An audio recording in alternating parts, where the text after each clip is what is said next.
Bienvenue dans Destination Refuge, la web-série de défense de l'animal destinée à mettre en lumière le travail de ces associations membres.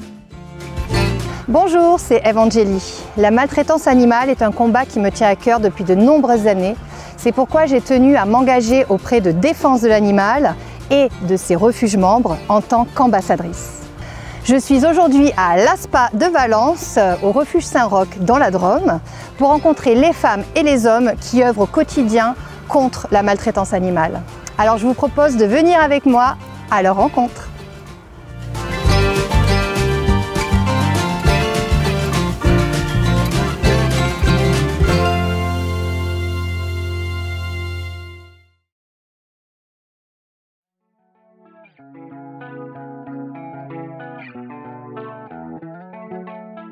Le refuge Saint-Roch, l'ASPA de Valence, a été créé, l'association a été créée en 1978. Ensuite, elle a d'abord été positionnée autour de Valence sur un grand terrain. Donc nous sommes installés maintenant dans nos nouveaux locaux depuis 2001. On a à peu près 80 bénévoles, dont une trentaine active régulièrement toutes les semaines. Pour les salariés, on est 5.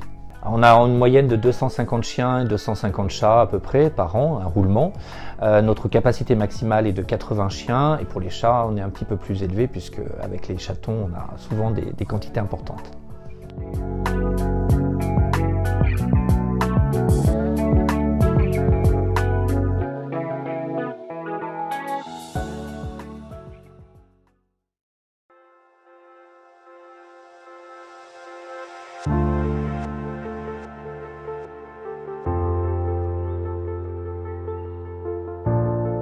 À l'ASPA de Valence, comme dans tous les refuges de France, apporter du soutien aux animaux et lutter contre la maltraitance est un combat au quotidien.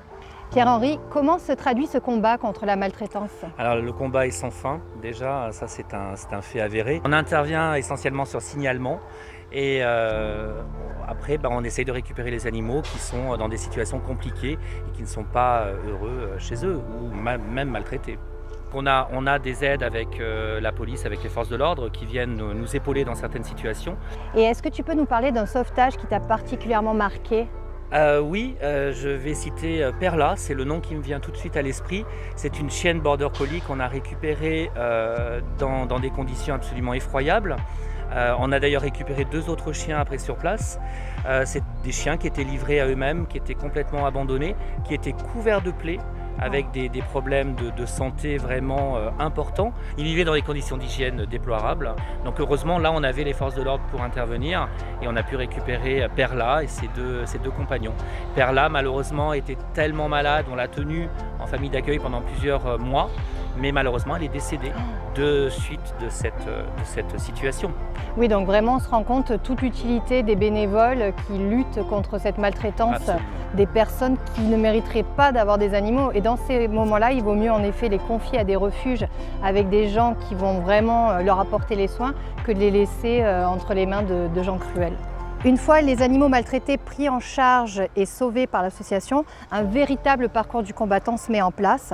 Soins, sociabilisation, dépôt de plainte, faire condamner le maltraitant et placer l'animal à l'adoption prennent du temps. Pierre-Henri, je crois que l'histoire de 10 chats illustre bien ce combat perpétuel. Est-ce que tu peux nous en dire plus sur cette histoire? Ah oui, oui, tout à fait, Ève. 10 chats maltraités, 10 chats qui étaient dans des conditions effroyables, malades, non soignés, non nourris.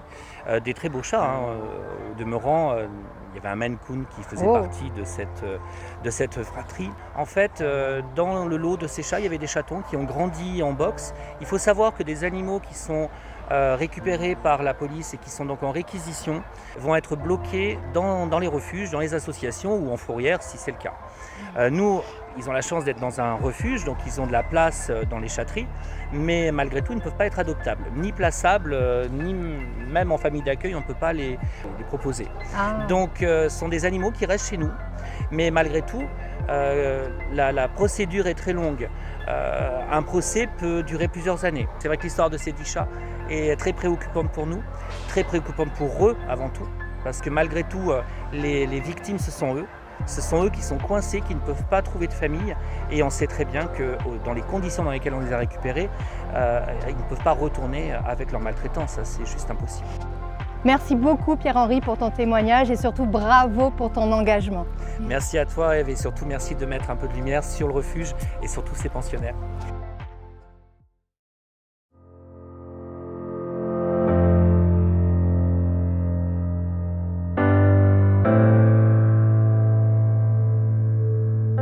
Maintenant, je vous propose de partir à la rencontre de Michel pour en savoir plus sur le travail des enquêteurs bénévoles, du signalement à la prise en charge des animaux maltraités. Bonjour Michel. Bonjour. Alors, je voulais savoir comment concrètement les équipes de l'ASPA agissent-elles lorsqu'on vous demande, on vous signale un cas de maltraitance? Alors nous, comment ça se passe? Nous avons une cellule de maltraitance donc au refuge qui est principalement dirigée par une administratrice qui s'occupe de regrouper tous les mails, tous les appels téléphoniques qu'on a au niveau des maltraitances qu'on nous signale. Et à partir de ce moment-là, avec l'équipe bénévole de maltraitance qu'on a, on se partage un peu les secteurs. Et on y va, on va voir ce qui se passe, comment ça se passe, comment l'animal est traité, maltraité, ou s'il faut une réquisition policière, on y va avec la police municipale aussi. Donc à partir de ce moment-là, quand on constate une maltraitance, on va essayer de faire une réquisition, d'essayer de discuter justement avec les gens, le pourquoi du comment, pourquoi ils maltraitent leur animal.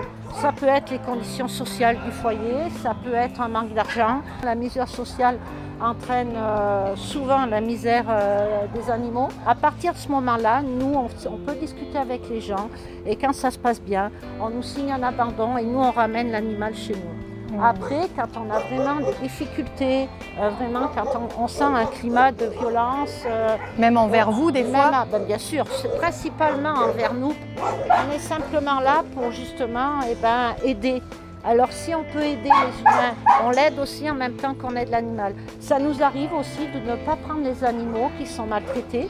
Simplement, on va leur apporter des croquettes, on va les aider dans la nourriture. Et des fois, ça suffit justement à ce que la condition de l'animal soit améliorée.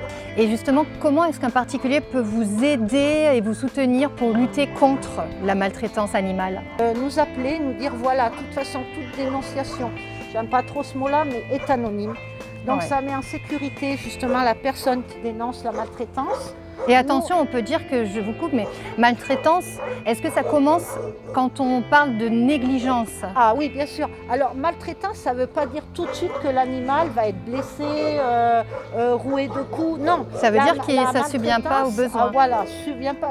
C'est un chien qui peut être dans un petit enclos, fermé, attaché avec un mètre de chaîne, ne pas avoir à boire, à manger. Simplement, ça, c'est déjà de la maltraitance. Exactement. Tout est anonyme. Vous n'avez pas besoin de donner votre nom, votre... Nous, on s'occupe de ça en amont. Et nous, on y va et on déclare aucunement la personne, rien du tout. Tout reste anonyme. Donc, n'hésitez pas à déclarer toutes ces maltraitances. Les 3/4 du temps, moi je vais dire à 70%, si on y va assez rapidement et avec les bons moyens, on peut arriver à sortir les loulous de l'enfer. Et par rapport au jugement des tribunaux, qu'en est-il ? Alors les jugements pour nous évidemment sont toujours beaucoup trop longs. Donc on essaye évidemment à chaque fois d'accélérer les choses et tout. Mais vraiment, on déplore la lenteur de l'administration au niveau des jugements. Au niveau du refuge, on essaye un maximum de les sortir en parc, de leur faire un petit tour au niveau du refuge pour leur dégourdir les patounes. Mais c'est des chiens qui ne seront pas à l'adoption et qui ne peuvent pas profiter des balades comme les C'est frustrant, d'autant que 2 ans à l'échelle d'une vie de chien, c'est énorme. Et as-tu une condamnation qui t'a particulièrement interpellée récemment? J'en ai plusieurs, mais le dernier procès qu'on a gagné d'ailleurs, donc c'était une victoire, on l'a su hier justement. Donc, félicitations. Donc voilà, on s'est battu. Justement, ça a été 4 loulous. Il y en avait même 5, mais un qu'on n'a pas pu récupérer, qui était vraiment enfermé dans un appartement, dans des tapis d'excréments qui n'étaient jamais sortis et tout. On est allé les récupérer, il y en avait 4, donc il y avait Tac, Pirouette, Roma et Mirabelle. Et en fait, le procès a duré 2 ans et demi. On a réussi à en faire partir 2 à l'adoption, parce qu'on en a eu 2 qui ont été débloqués plus tôt. Et donc, on a eu 4 pirouettes qui sont là et que depuis hier, ça y est, ils vont être à notre nom, on a gagné. Merci beaucoup en tout cas pour ton implication qu'on ressent et ça, c'est magique. Pour faire bouger les lignes, Défense de l'animal, en tant que confédération nationale et porte-parole des refuges, agit depuis Lyon pour lutter contre les tortionnaires d'animaux. Je vous propose de partir à la rencontre de Sabrina Hamoudi, juriste chez Défense de l'animal, pour en savoir plus sur la campagne dite Stop Maltraitance. Alors l'une des missions de Défense de l'animal, c'est de se constituer partie civile dans les affaires de maltraitance, soit seule, soit aux côtés de ces associations adhérentes, plus particulièrement celles qui recueillent les animaux, notamment dans les affaires de saisie. En 2019, Défense de l'animal a fait le choix de lancer sa campagne Stop Maltraitance, puisque c'était une demande forte de ces associations adhérentes pour 95% d'entre elles. L'une de nos demandes fortes était l'aggravation des peines. Nous sommes satisfaits puisque cette demande a été retenue. Elle est aujourd'hui inscrite au sein de la loi maltraitance. Actuellement, une personne qui maltraite un animal encourt jusqu'à 5 ans d'emprisonnement et 75 000 € d'amende. Alors qu'est-ce que l'animal victime?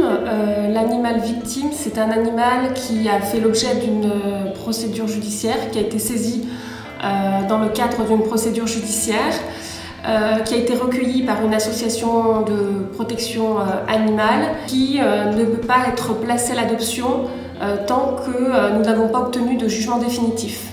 C'est un vrai problème actuellement au sein des refuges. Les animaux restent bloqués parfois pendant plusieurs années. N'hésitez pas à signer notre pétition en ligne, l'objectif étant de demander la réduction des délais de procédure et d'améliorer le sort de ces animaux. Merci Sabrina. Partout en France, les 270 associations membres du réseau de protection d'animal Défense de l'animal sont mobilisées pour lutter contre les tortionnaires des animaux et pour lutter contre la maltraitance animale. Sans leurs engagements, ils seraient des milliers à rester entre les mains de leurs bourreaux. Bravo à Défense de l'animal et aux équipes des associations membres. Vous aussi, vous pouvez agir contre le fléau de la maltraitance. En vous engageant dans une association, en signant la pétition Défense de l'animal ou encore en faisant un don sur défensedelanimal.fr. Pour faire reculer durablement la maltraitance animale, on compte sur vous et ils comptent sur vous.